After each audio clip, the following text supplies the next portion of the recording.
చేసుకునే వాళ్ళు ఎంతోమంది మధ్య దొరికారు. ఇప్పుడు పారేస్తారట వాటిని.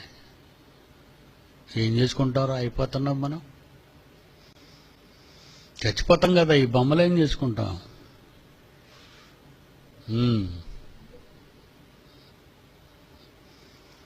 ఈరోజు వస్తుందండి, కానీ ఇప్పుడు గుర్తురాదు వాళ్ళకి. ఇప్పుడు గుర్తురాదు.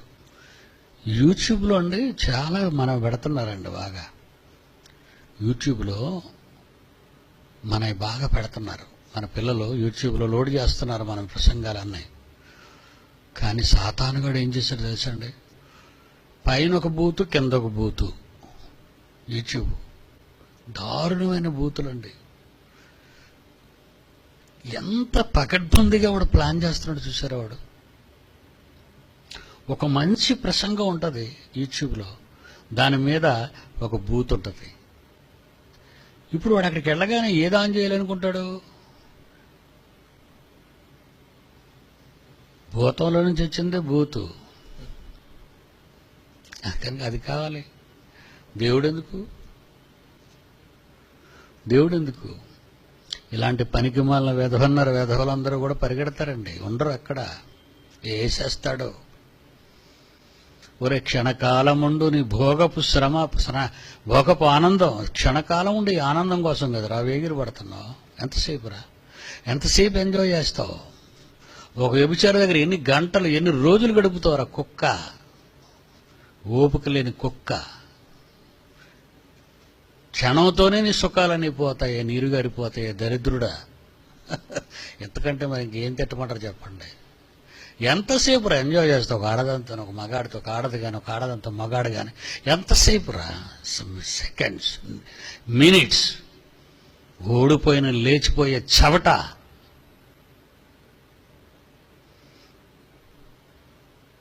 క్షణకాలం ఉండి వీటి కోసం నువ్వు అలవాటు పడే నాశనం అయిపోతున్నావు, జీవితాన్ని పాడు చేసుకుంటున్నావు.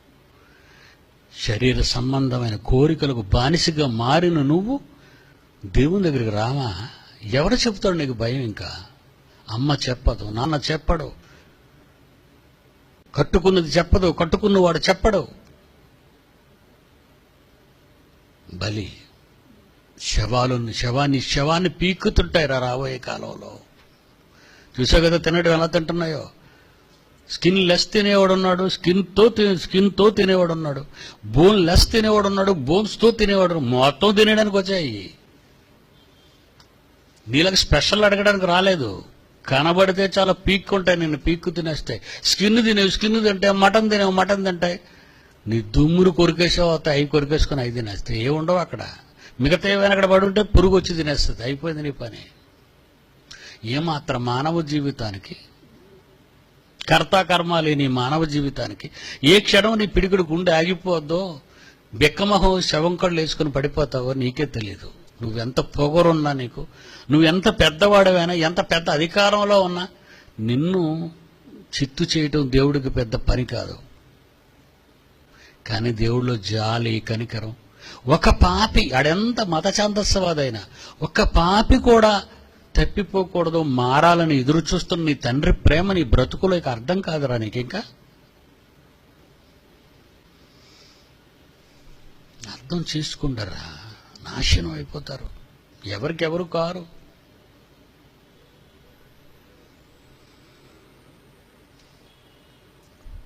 ప్రేమించి పెళ్లి చేసుకున్న భర్త ఉన్నంతకాలం భర్త ముందు చచ్చిపోతే ఫోటో పెట్టుకుని భార్య ఫోటో దగ్గర కూర్చుంటుంది.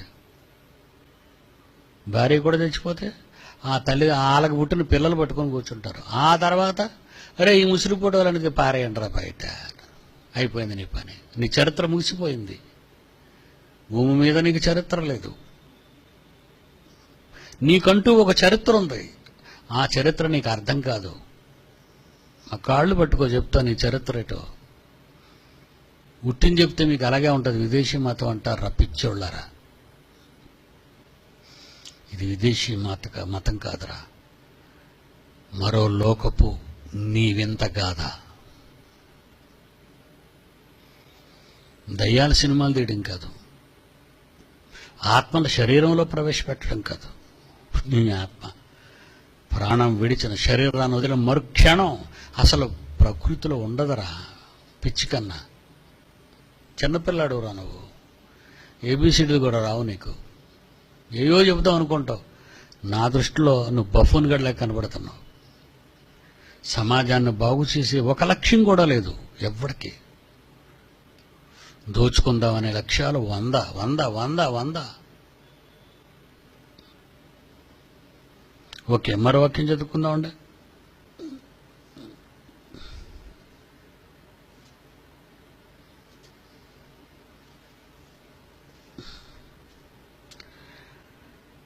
ఆదికాండం ప్రకటన గ్రంథం 4:2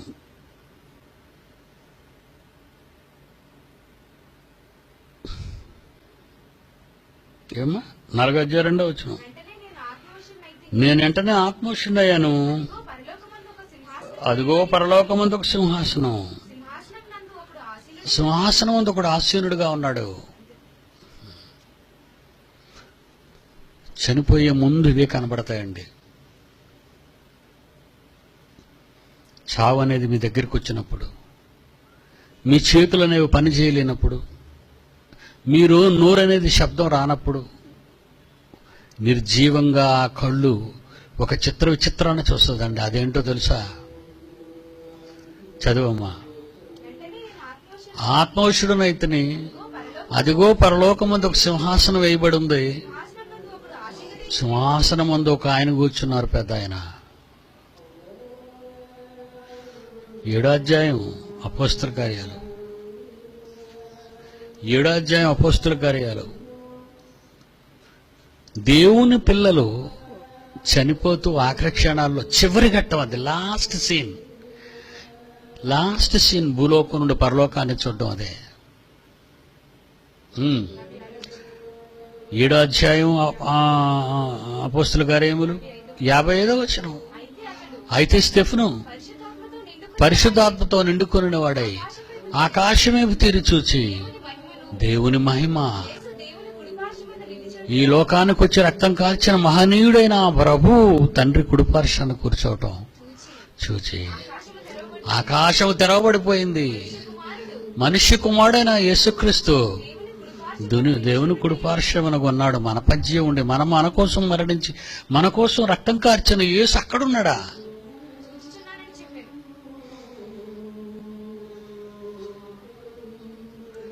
మీరెవరైనా చనిపోయే ముందు అదే కనబడితే మీరు అదృష్టవంతులరా. మీకేం కనబడలేదనుకోండి, చనిపోయామంటే క్షణంలో మీరు పాతాళానికి వెళ్తారు. బాగా వినాలి, క్షణంలో మీరు పాతాళానికి వెళ్ళిపోవాలి. అధోలోకం అంటే లోతులో ఉన్న లోకం అని అధోలోకం అంటే. మరి ఒక లోకం, ఈ లోకం కాక మరొక లోకం ఉంది, అక్కడికి వెళ్ళిపోతారు. ఆ క్షణానికి ముందు, అధోలోకానికి వెళ్ళే క్షణానికి ముందు ఈ సిచ్యువేషన్ మీకు పరలోక తండ్రి సింహాసనం కుడిపార్శ్వంలో క్రీస్తు ఉన్నాడు అనేది మీరు చూస్తే మీరు అదృష్టవంతులారా, పరదేశకి వెళ్ళిపోతారు. కానప్పుడు మీకు ఏం కనబడలేదనుకోండి, మెమరీ లేదనుకోండి, అప్పుడు మీకు గుర్తొచ్చేది మీకంటే ముందు చచ్చిపోయిన పకీరు వెధవలు అందరు ఉంటారు అక్కడ. అప్పుడు మీరు ఏం చేయగలరా? మారతారా? ఈసారి మా డాడీ గారు చర్చికి నేను ప్రతి పూట వెళ్ళిపోతానండి, ఉదయం సాయంకాలం వరకు. తెల్లవారు వెళ్ళిపోయి గేటు దగ్గర కూర్చుంటానండి, గేట్ ఇప్పినంత వరకు. విప్పగా నేను వెళ్ళి క్లాసులో అక్కడ అనిపిస్తుంది నీకు, కానీ నీకు పర్మిషన్లు ఉండవు కదా, దుమ్మా కొట్టడానికి అవ్వదు కదా అక్కడ. ఈ మాటలు మీకు అక్కడ గుర్తొస్తాయి, జ్ఞాపకం చేసుకోండి అన్న. ఎందుకంటే చాలామంది 90% అక్కడికి వెళ్ళిపోతారు. 90% ఈరోజు మీ తరగతులకు అటెండెన్స్ నేను చూస్తుంటే 90% మీలో 90% శిక్షలోకి వెళ్తారు. ఎందుకంటే చాలా క్లిష్టమైనది ఆ దారి, ఇరుకుగాను అనేకులు ప్రవేశింపచూతురు. అది వారి వలన కాదు. నటనున్నవారు వెళ్ళరు, మాటలు చెప్పేవారు వెళ్ళరు, గారడీలు చేసేవాళ్ళు వెళ్ళరు, అబద్ధాలు ఆడేవాళ్ళు వెళ్ళరు, నేర్చుకొనని వారు వెళ్ళరు, నేర్చుకున్నా చెప్పకుండా ఉన్నవాళ్ళు వెళ్ళరు, నేర్పించినా నేర్చుకోవడానికి రానివారు వెళ్ళరు. ఇంచుమించు అన్నీ అలాంటి క్యారెక్టర్లే. Okay, beware of God, beware of your heavenly father, not beware of dogs.